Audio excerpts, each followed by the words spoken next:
आज मैं एक ऐसे शख्स की कहानी लेकर के आया हूं जो जेल में रहते हुए भारत के सबसे टॉप एग्ज़ाम यूपीएससी की एग्ज़ाम क्रैक करता है और आईएएस तक का सफ़र तय करता है। मित्रों, जेल की जब बात निकल करके आती है तो सभी लोग हैरान परेशान हो जाते हैं कि अब अमुक व्यक्ति का ज़िंदगी खराब हो गया।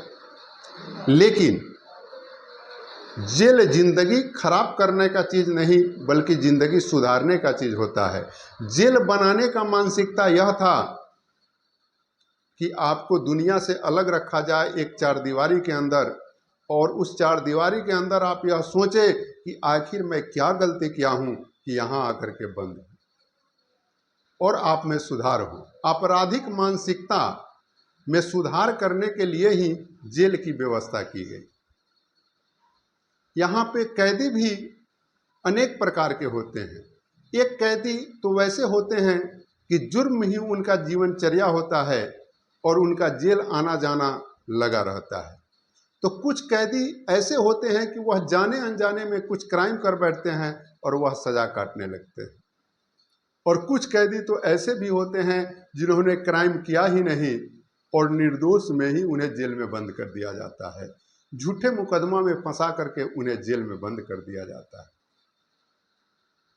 एक ऐसा ही कहानी निकल करके आया है कि एक ट्यूशन इंस्टीट्यूट में एक लड़की पढ़ती रहती है और उसी इंस्टीट्यूट के एक शिक्षक से उस लड़की को प्रेम हो जाता है, और वह शिक्षक जब उसे शादी से इनकार करता है तो वह लड़की जो है आत्महत्या कर लेती है और एक सुसाइड नोट लिखती है, और उस सुसाइड नोट में उस टीचर को दोषी ठहरा देती है। और पुलिस जब एफआईआर करते हैं और उस टीचर को गिरफ्तार कर लेते हैं, और कोर्ट में कोर्ट जो है उस टीचर को सज़ा भी सुना देती है, और वह टीचर तिहाड़ जेल में सज़ा काटने लगता है।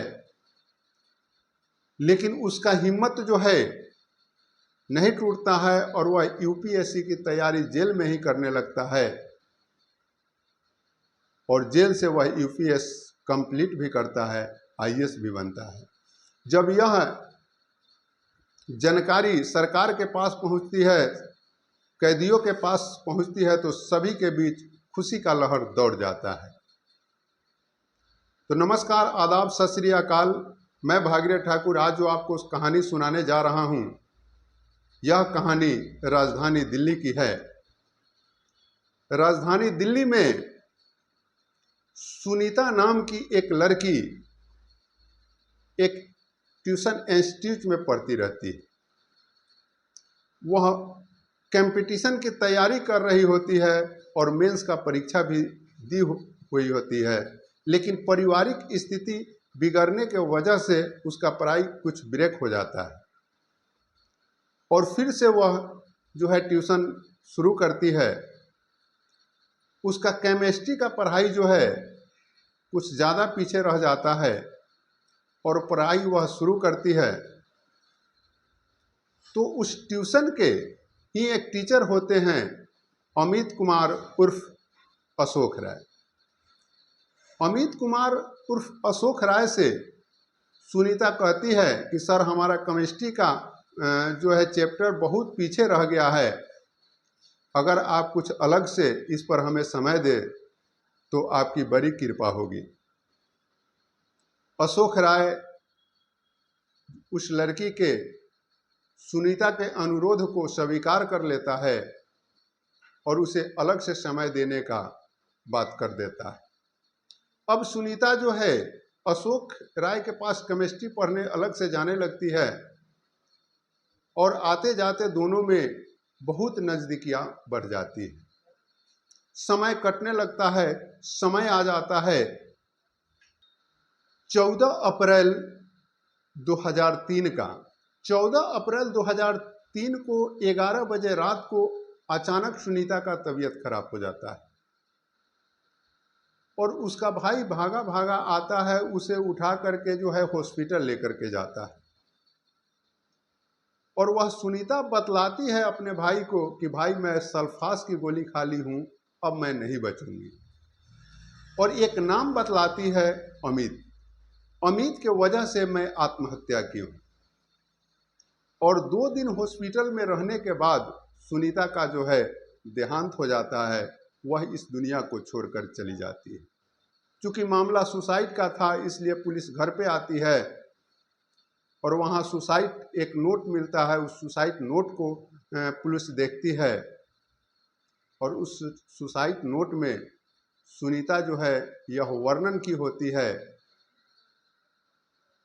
कि मैं केमिस्ट्री का ट्यूशन पढ़ने अमित के पास जाती थी और उसके पास उनसे आते जाते हमारी नज़दीकियाँ बढ़ गई और उनसे हम एक दूसरे से हम प्यार करने लगे और इस बीच हम दोनों के बीच शारीरिक संबंध भी बने। और इधर एक दिन अमित जो है हमको बतलाए कि हमारे एक साथी के साथ तुम्हें फिजिकल रिलेशन बनाना है। तो मुझे यह भरोसा हो गया कि अब अमित हमसे शादी नहीं करेगा।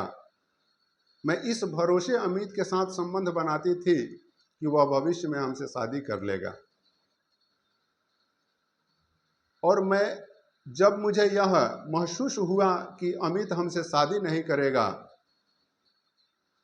तो हमें लगा कि इससे हमारे परिवार का प्रतिष्ठा गिरेगा, हमारी बदनामी होगी और इसको मैं सहन न कर पा रही हूँ, इसलिए आत्महत्या कर रही हूँ।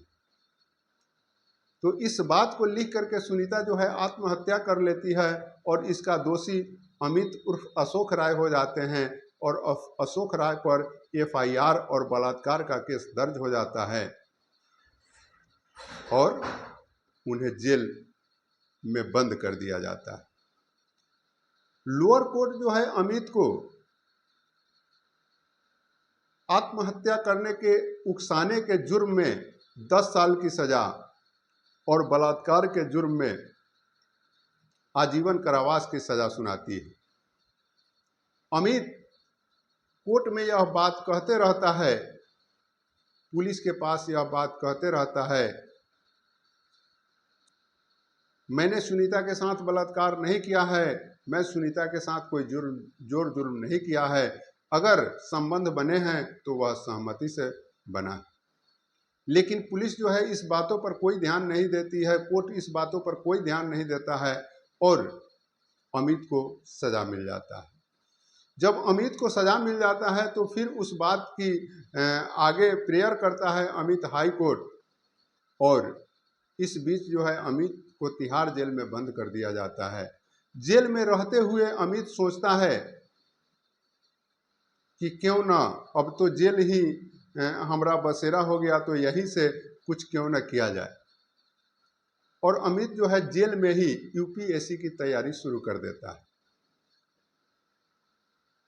अमित के लग्न को देख करके उसमें तैनात पुलिसकर्मी भी अमित का सहयोग करते हैं।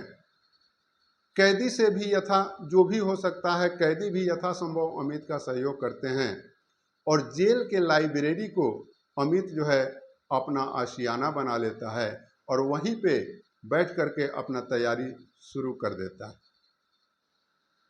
और 5 साल के लंबे तैयारी के बाद अमित जो है 2008 में यूपीएससी का प्री का परीक्षा देता है और प्री क्लियर कर लेता है। फिर मेंस भी क्लियर करता है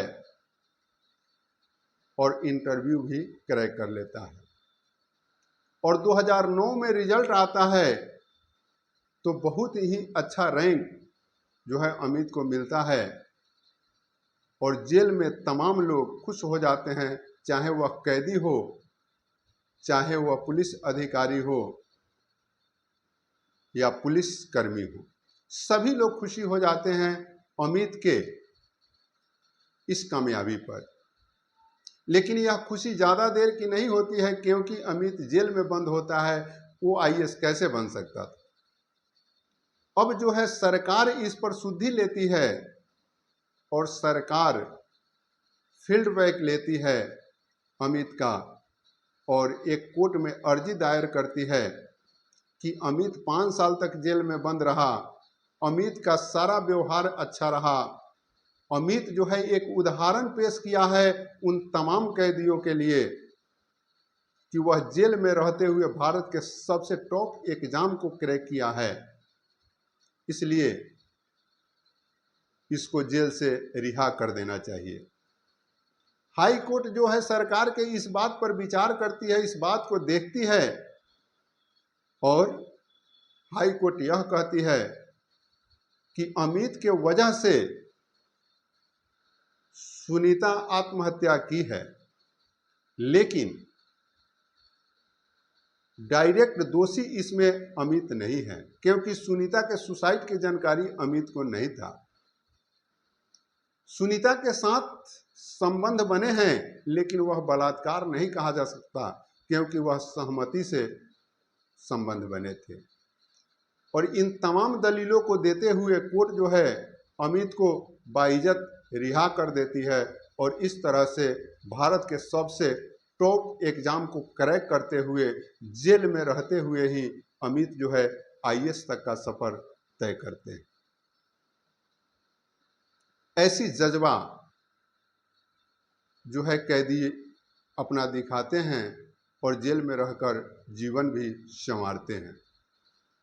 मित्रों, मैं यह वीडियो किसी को परेशान करने या दुख पहुंचाने के लिए नहीं, अपितु आप जागरूक हो सके, सतर्क हो सके और ऐसी जानकारी भी प्राप्त कर सके जो दुनिया में घटित होती है। बाकी मिलते हैं अगले वीडियो में।